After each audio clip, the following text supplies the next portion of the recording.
matters to me. I feel like it doesn't really matter to other people.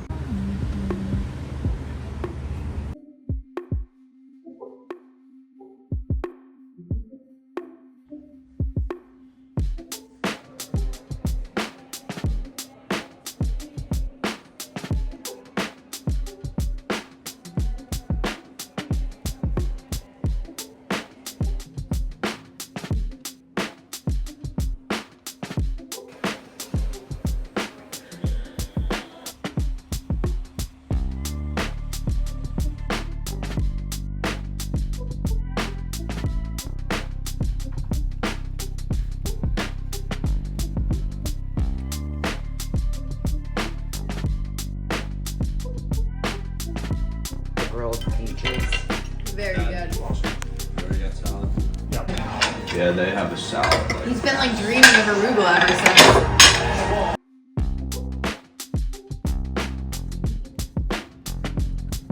You're so cute.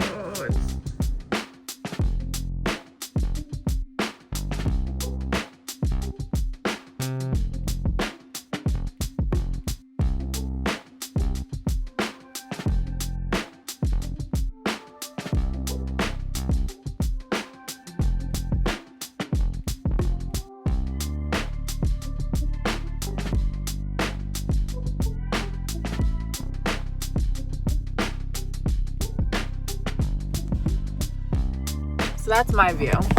I'm back. I drove to the beach to film this video because I wanted a pretty view while I was talking, and you kind of get this. We're going to be talking about some nonsense, my bipolar, and my alcoholism.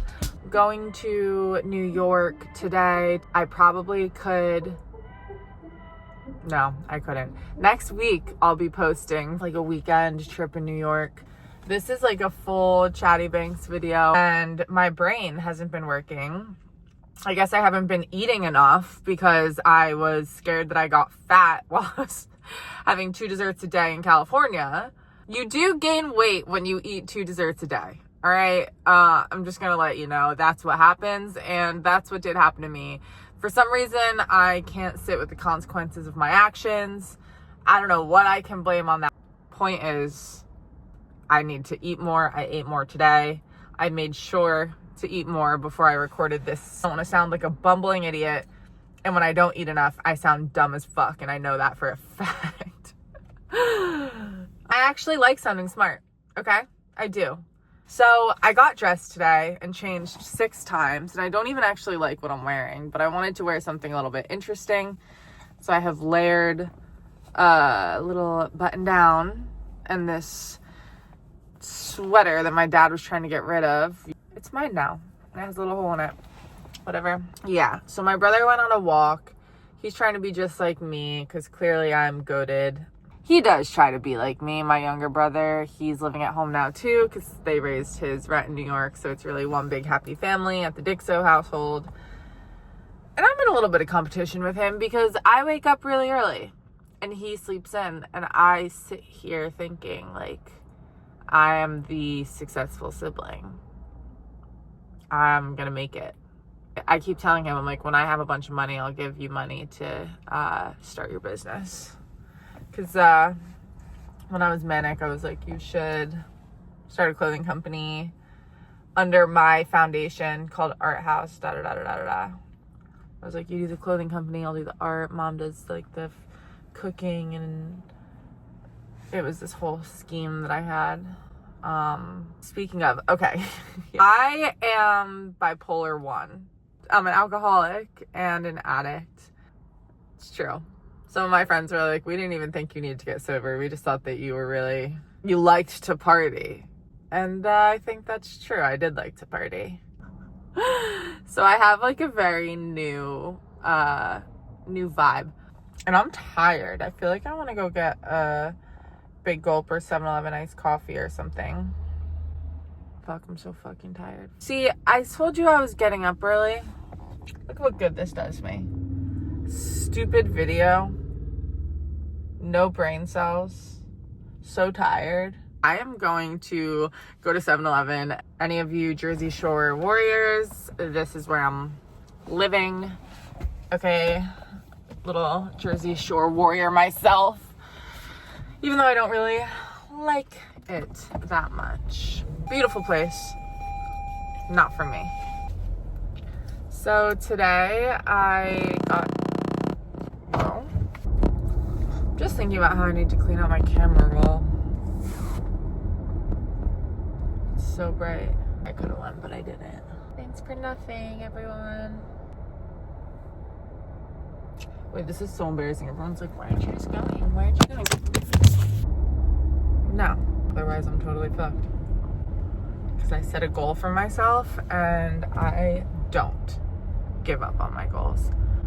Oh, I feel nauseous too. What the hell did I eat today?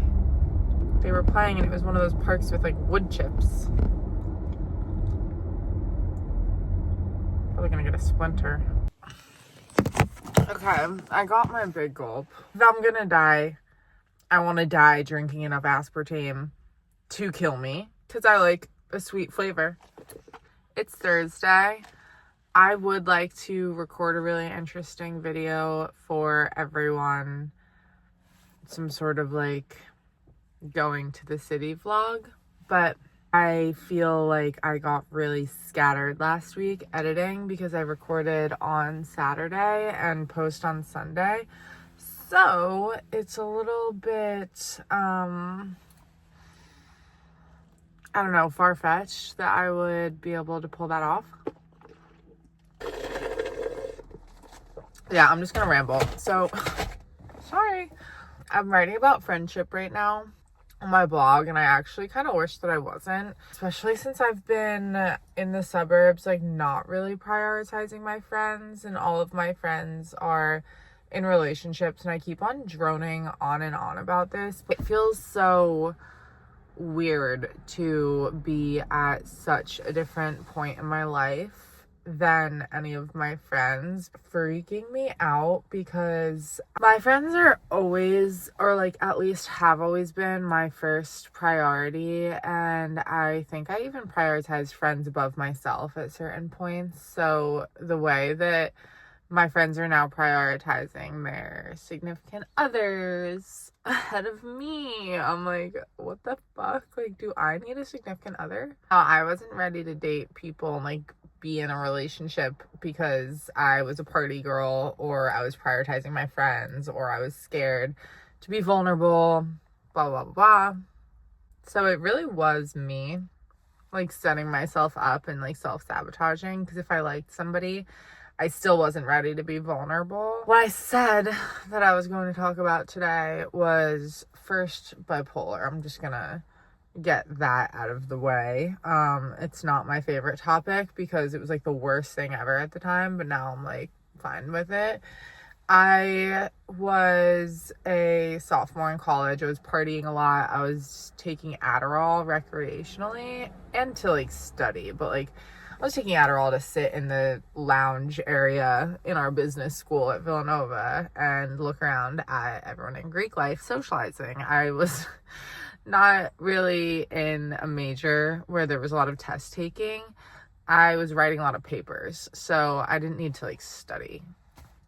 And I didn't need Adderall to write papers. I can focus just fine. I recognize this is like, I was beginning to go manic, but it felt like I had the urge to party more, and I was more talkative and had more ideas and was more confident, or like I had less self-awareness than I usually do and less self-consciousness. And I was more comfortable making friends, like talking to people that I was not seeing, what is it called? I was like sleeping with in college, and I felt like one way about them, but that was amplified. And I ended up tipping into psychosis where I thought that like aliens were communicating with me. I don't remember exactly what the messages from God were, but I was apparently getting messages from God. And I was like a special messenger. So I was telling my friends about the messages. People were confused. Yeah. And then my friends like said something to my parents, I think. my parents came to get me. They were like, what is going on with her? I was living on campus. The girl who was my roommate my sophomore year wasn't in my friend group. She was just like similar to me. She got close with her friends later on freshman year, so her friend group's living arrangements were already decided. So we both wound up living together because we were both in that boat. And so she was like, what the fuck is going on with my roommate? Like, everyone was confused. My parents came and picked me up, brought me to the psych ward. They thought that it was like some reaction to drugs, and I got diagnosed with bipolar 1. Whenever I'm manic too, I like think that there's like a movie and I'm the star, and like everything in my brain is like fodder for the movie, and it's this self-importance that has me thinking that. But I think that like I'm the narrator and I'm like in touch with the audience, and the movie is like my life. Okay, so if you want to know what is kind of going on in my head during these times, that's pretty much it. But I'm like, let's make this movie fucking sick. And then I do some crazy shit to thicken the plot. Anyway, so the episode happened. I left campus early. I didn't take any of my finals. Got out of the psych ward, got into therapy to get out, had my diagnosis, wanted to fucking die because that sounded like a death sentence to me. How embarrassing. And the fact that I embarrassed myself on campus, I was just not thrilled. So I decided, I didn't decide anything. I went back to school, took my finals, and then showed up on campus and was like so humiliated. The doctor was like, you can't drink after this episode, like your brain needs to heal. And I was like, yeah, that was so embarrassing, I'll do anything. So I was sober for a semester, so depressed. My friends would like beg me to go out. I refused to get out of bed. I was like down so bad, and I spent that whole semester sober, and I like came home a lot on the weekends so that my friends would not harass me to go out. I just wanted to like rot. To be fair, had to find my little sophomore year because the girls rushed second semester, so I did go out for a little bit. I went out, got my little, like tried to show face and like show her that I was cool and normal, got a cool normal little, and then I started to dip and like not be around. Main takeaway for the bipolar is that it gets easier as you get used to what the upswing looks like and what triggers an upswing and like how to bring yourself back down. I need to get better at bringing myself back down without hospital intervention. The last episode, I realized that I needed to be in the hospital because I was thinking that I was a time traveler. So, no, excuse me. I thought my time traveler husband was coming to get me. And then we were going to time travel together. Or do some intergalactic, like, space travel. Sounds like fun, but it wasn't really happening that way. So I like got kind of depressed and suicidal because I was like, first of all, where's my time traveler husband? Second of all, I have to live in a world without a time traveler husband. Even worse, honestly, than being psychotic is figuring out that my psychotic delusions aren't real. Yeah. So somebody asked me how I deal with the depressive side. I think that that's probably more worth talking about than me reminiscing on all of the manic delusions that I've had. Though they're very fun, it's not really that helpful. I would say for depression, opposite action is helpful, but within reason. I think it's okay to bed rot. I think it's okay to like really lean in to the depressive episode. My room gets really messy when I'm depressed, and I let it be that way. I let myself sleep a lot more. I let myself get reclusive. It is what it is. I depend on my family a lot and my friends. Like, I let them know what's going on and how they choose to pull me.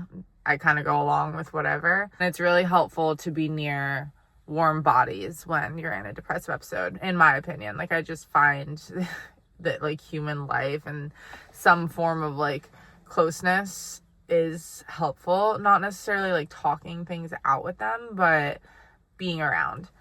I usually think really negative thoughts in my head, and I try to like opposite action that thinking and like reframe things a little bit. I try to write gratitude lists. It's really difficult when you're depressed to be grateful. I think that journaling, like when I'm depressed, my journal is so morbid. You can probably imagine what I'm writing in there.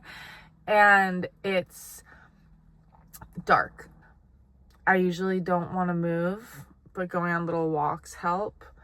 Honestly, getting pretty helps. Like trying to get pretty, even though you're not doing anything, it is a little bit helpful. Like taking a shower, curling your hair, putting on makeup, and like putting on an outfit. It takes so much energy, but like kind of helps. Just to like see yourself that way after like a week of probably like looking grimy as fucking disgusting.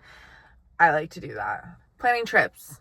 I've been on trips depressed though. It kind of sucks because you're like, wow, I am so miserable here. But it kind of helps to like shift your perspective. Day trip. Go on a day trip. Go like poke around in window shop.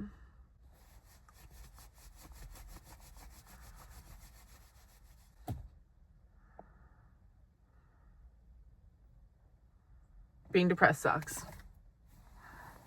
I just went and looked at some of the questions that you had on my Instagram story where I asked what you wanted to know about sobriety. And one of the questions that came up the most was, how did I know it was time to get sober? Long story short, I didn't. I was really annoyed at the idea of getting sober, and my dad was pressuring me to go to an AA meeting and laying it on really thick with lots of ultimatums. And I was so fed up with him bothering me about this that I went to a meeting. And I went to an all women's meeting. It was a bunch of girls my age, and they all were pretty young, happy. They were all friends with each other, and they were sharing about things that I resonated with, and then they were saying how much better their lives had gotten.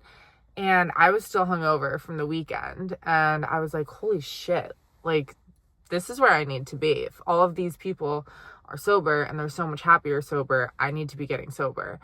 And I went to another meeting the next day, and it was an early morning meeting near Washington Square Park. It was people of all ages, men and women, and they were all very chic. They were going to work. I was still hungover, and I resonated with all of the shares again. And everybody seemed like people who I would want to be, or would aspire to be, or would want to be friends with. And I just realized that it was the type of people that I wanted to be around, and they were like living lives that I wanted to live. I think I was more like seeing in other people something that I wanted for myself, and hearing in sober people things that I resonated with in my drinking. And they had hit rock bottom, and some of the problems that I didn't really count as problems, I just thought that it was like unfortunate things that were happening to me. They were like, yeah, this is because we were alcoholic. And I was like, oh fuck, like I guess I'm an alcoholic. But yeah, the more I went to meetings, the more I started to feel confident that I was making the right choice getting sober. My family saw it, but my friends just thought that I liked to party. So a lot of my friends were like, you're not an alcoholic, you don't need to get sober, just limit your drinking. I was never going to limit my drinking. I always wanted to drink as much as possible, and I drank everything quickly. And so I was getting really drunk, and it was really out of control, like literally like I would think that I didn't want to get that drunk at a party or bar or event or wherever I was going, and I would get blackout drunk. And it got to the point too where my mind was just defaulting to blacking out when I didn't even drink that much on a relative basis for me. So it was getting really annoying, actually, not being able to remember the night. Like, things would come back as the night was discussed or as I thought really hard about what went on, but mostly I didn't remember things, and it was getting really annoying. Also, my hangovers were just awful. As I mentioned, I was hungover for like 3 days, and it is really hard to function at work. It's really hard to function in friendships. A lot of the time when I would drink on weekdays, it was to get out of my hangover. Like on a Wednesday night, if I was going out, I was like, well, I'm not going to be losing this hangover unless I drink again. And I was a big hair of the dog drinker on the weekends, and it just kept the party going. I thought it was so fun. I literally, in retrospect, I know that I had a problem because I literally never wanted to do anything without alcohol. If my girlfriends and I were going shopping during the day, I was like, when are we squeezing in the drinks? Like, what time are we going to the bar? We could squeeze it in between stores. Like, not what they wanted to do, not their vibe, just solely me. Like, I always wanted to get a drink. My girlfriend would meet me in my neighborhood after she went to Pilates. I would wake up hungover, go meet her for lunch. She wouldn't get anything to drink, and I would be drinking beers. And I was totally fine with that. Obviously, that was what I wanted to be doing. But my friends were just kind of like, all right, what the fuck? Like, what are you doing after this? Like, it's a Sunday. Why are you drinking beers? And I was like, why wouldn't I want to be having fun on a Sunday? Why wouldn't I want to be having fun at any opportunity? And I equated drinking to having fun. Like, that was the same thing to me. I was unable to separate the two. If I wasn't drinking, I wasn't having fun. And if I was having fun, a drink needed to be involved.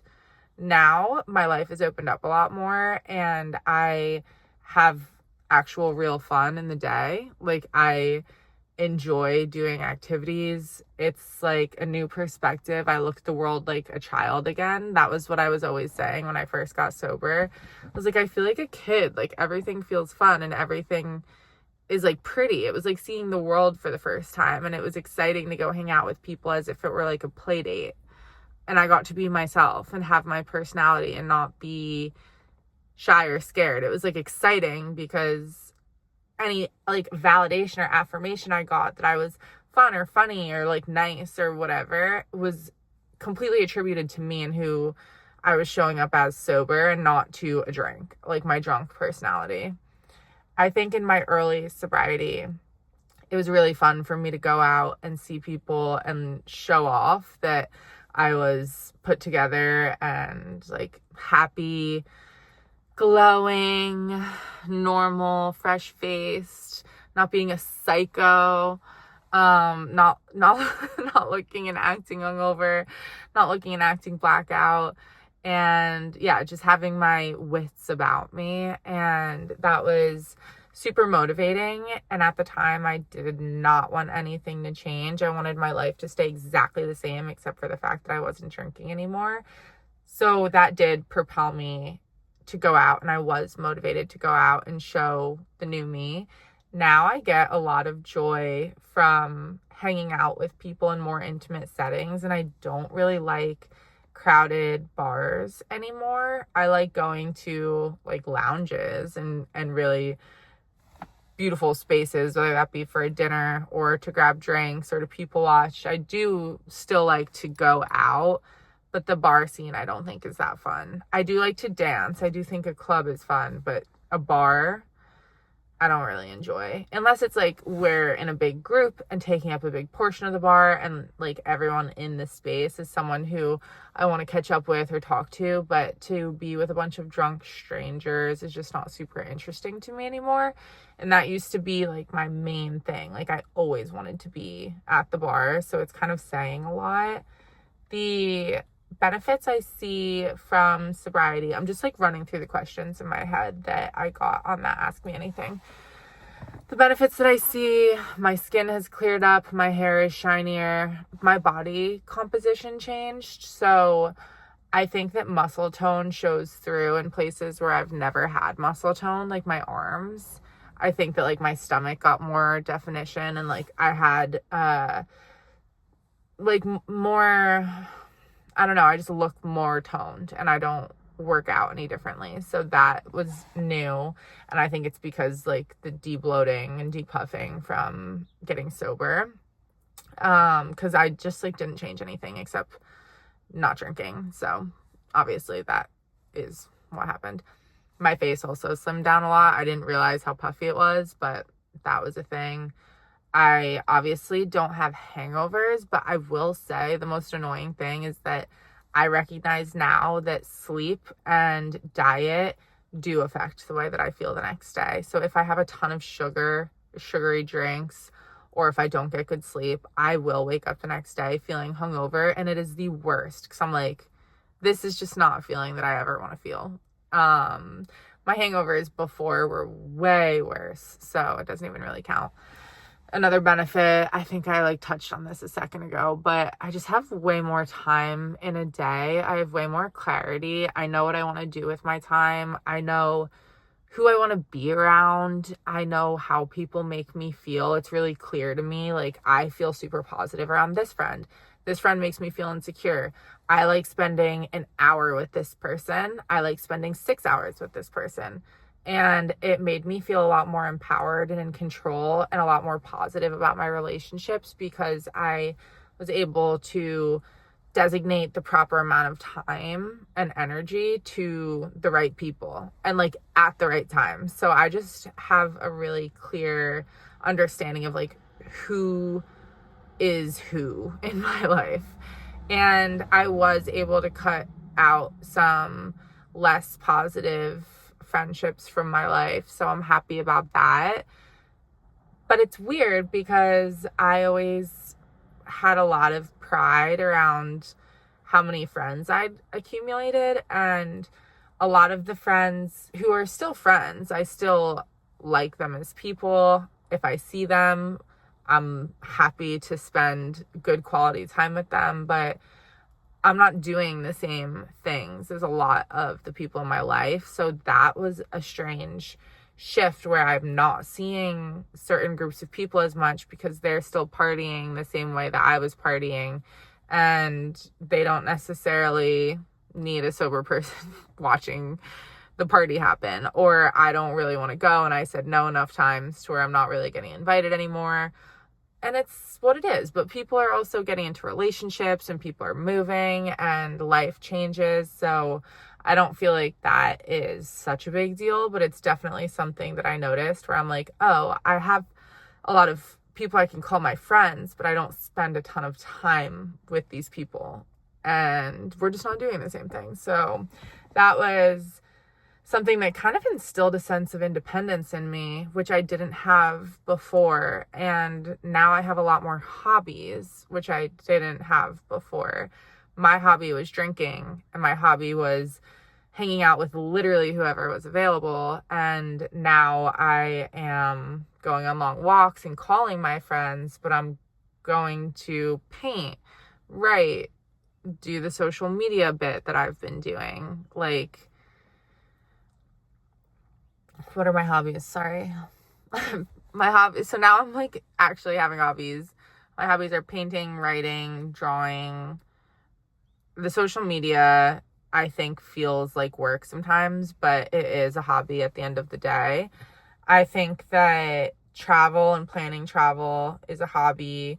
Reading, music, spending quality time, travel, blah, blah, blah, blah.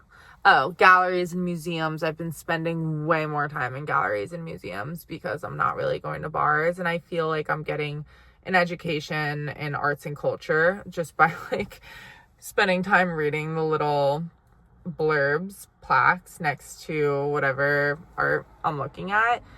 When I was in a museum before, I still went, but I was hungover and I was blowing through the whole museum, taking an Instagram story, getting out of there and going to the bar. So things change. Like, some things look the same, but they are different. How do you deal with people who loved your mess and don't want you to get sober? And how do you deal with people who feel insecure around your sobriety?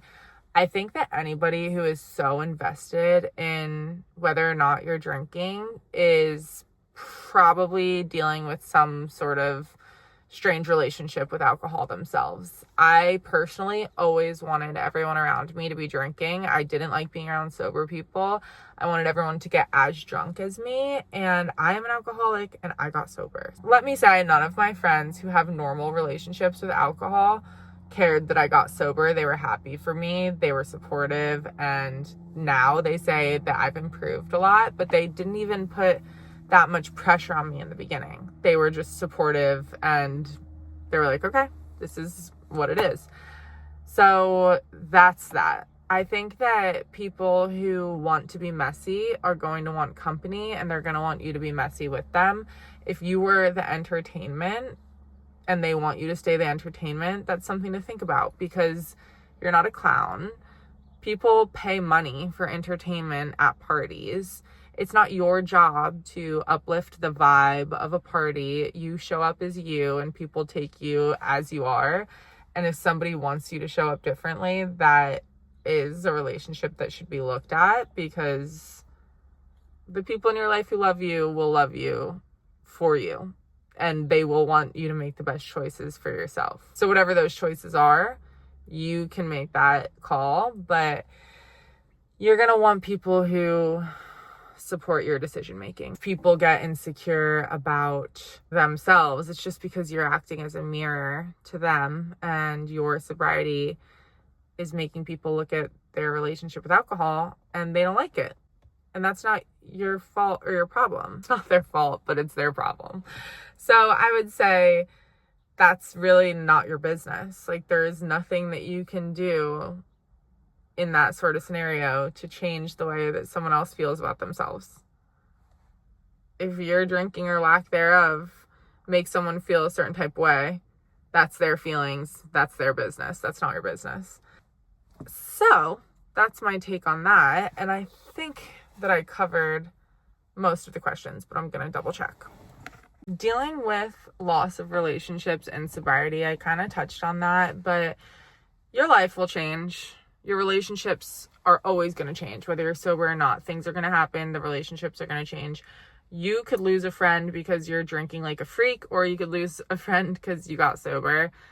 A lost friend is a lost friend, and it's unfortunate to deal with, but I don't think that everything needs to be attributed to your sobriety if it changes, because odds are your sobriety is shining a light on a situation or a dynamic. If it crumbles, like when you're getting sober, it's probably because of another reason, and your sobriety shifted a few things, a few variables changed, and that happened sooner. It happened in a more catastrophic way, but you're sober, and when you're sober, you're in more control. You have more clarity to process and handle these sort of situations, and you ultimately end up in a better position.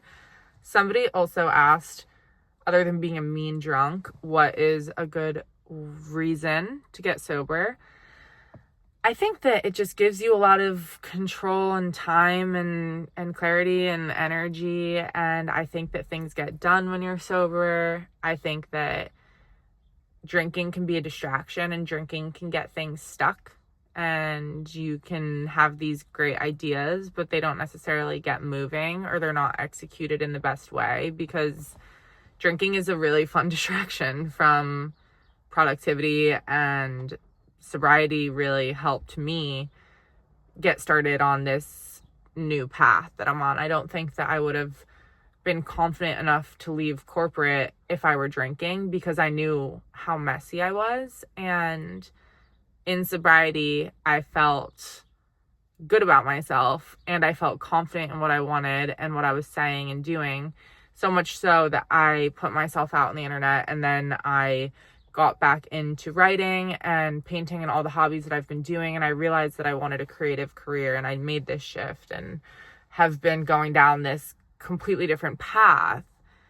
And I knew I didn't want to stay in corporate long term. I knew that I didn't really ever want to be in corporate to begin with, but I just didn't know what else to do. I was partying all the time. I was distracted. That was mostly my focus, and like what my life was unfolding to be, and career was like way over here on the priority list. Drinking was in front of me, friends were in front of me, and partying, like, that was here. Like, career matters. I think that I was always a person who wanted to marry rich, didn't want to focus on career, didn't care because I had all these other boxes checked. I was like, okay, I have the job. Like, all I have to do is show up to my job and get my paycheck. I don't need the career. I don't need to climb a corporate ladder and hustle.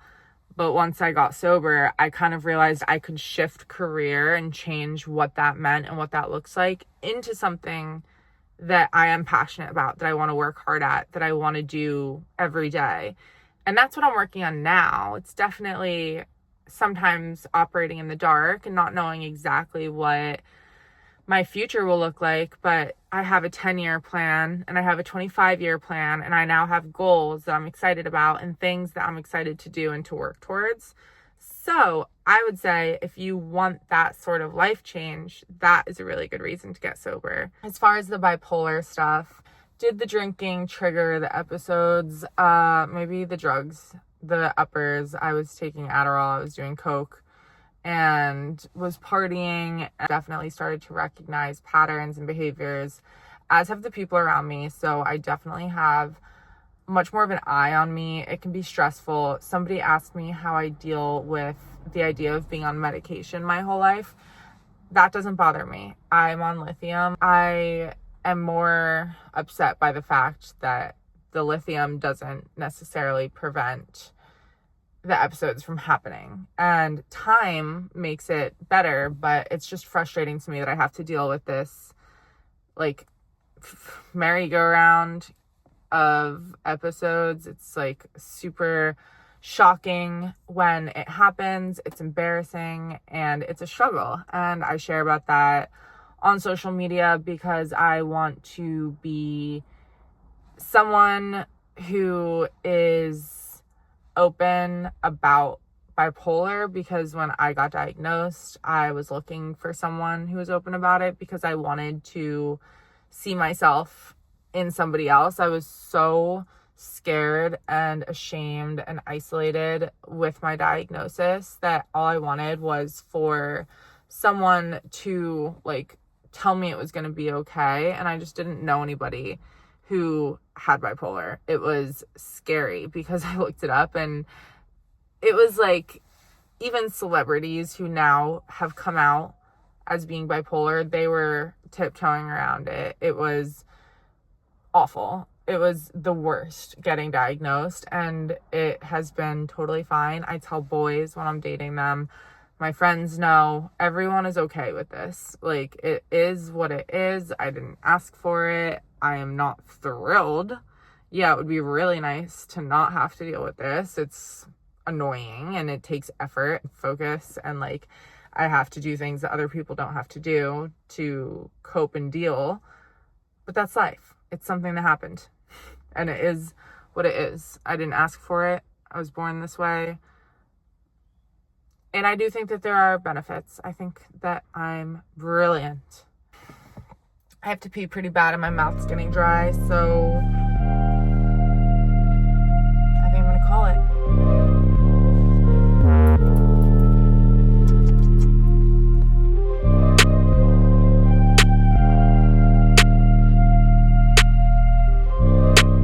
Now with all these tech folks saying, no, I'm the future.